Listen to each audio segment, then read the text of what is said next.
Celestial. Have you heard that word before?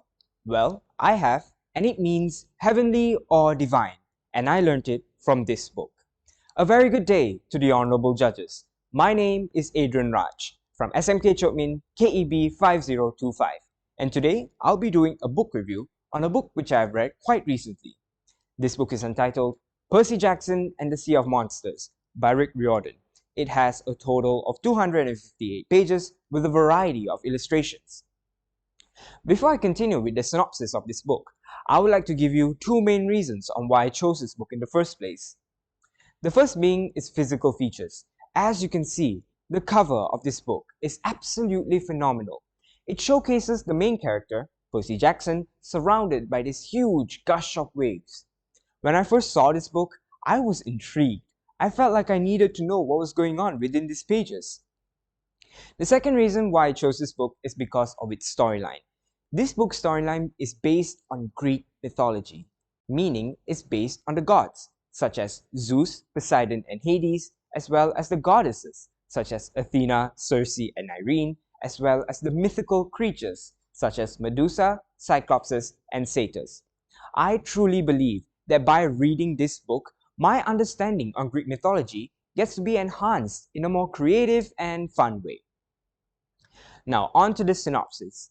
This book's storyline mainly focuses on Percy Jackson. Percy Jackson is a demigod, meaning he's half human and half god, and he is the son of Poseidon, who is the god of the sea. It all started when Percy and his good friend Annabeth, the daughter of Athena, the goddess of wisdom, finished their last day of high school. Therefore, both of them decided to head back to Camp Half-Blood. Upon arriving, they encountered a huge problem, and that is, the Tree of Thalia was dying. The Tree of Thalia is actually a little girl by the name of Thalia. Unfortunately, Thalia died during a battle. However, her father, Zeus, found it unfitting for her to die just like that. Therefore, he resurrected her, but not in the form of a human, but in the form of a tree. And this tree created a magical barrier surrounding Camp Half-Blood and protected its people from mortal danger. Now that the Tree of Thalia was dying, Camp Half-Blood was under attack. Therefore, a quest has been appointed to Percy, and that is to retrieve the Golden Fleece.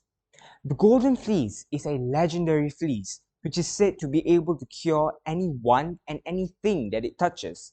They knew that this was the only way to save Thalia's tree.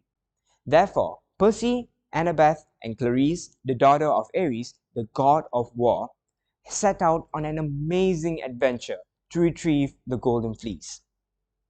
The three of them had to set sail across the Sea of Monsters, and while sailing across it, they were swallowed by a giant sea monster.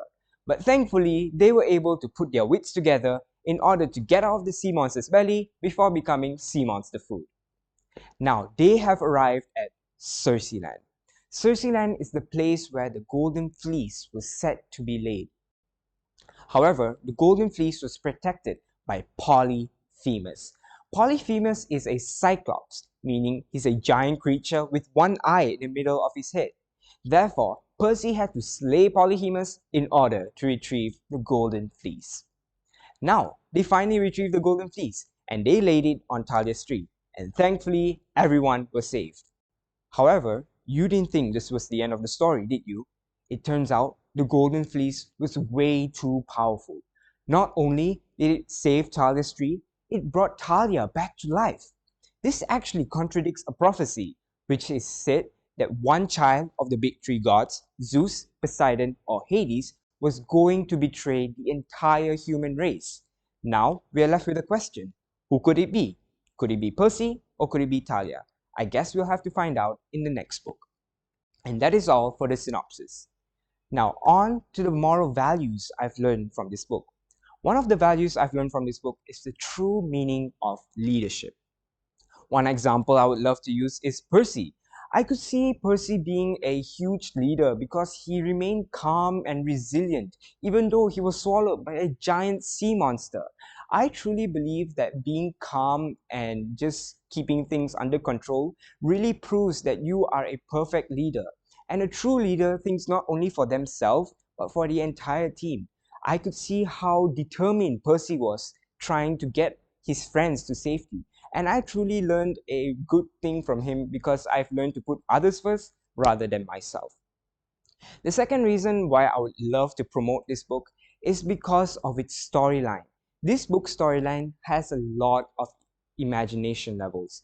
As we all know, kids nowadays are notoriously known for having silly and crazy ideas due to their high levels of imagination. By reading this book, the imagination levels of these kids will skyrocket to unwavering heights, resulting in a more creative younger generation. What's the benefit of this, you may ask? Well, we get to produce a community where its people are able to think outside of the box when solving daily problems in life. And that is all from me today. Thank you very much.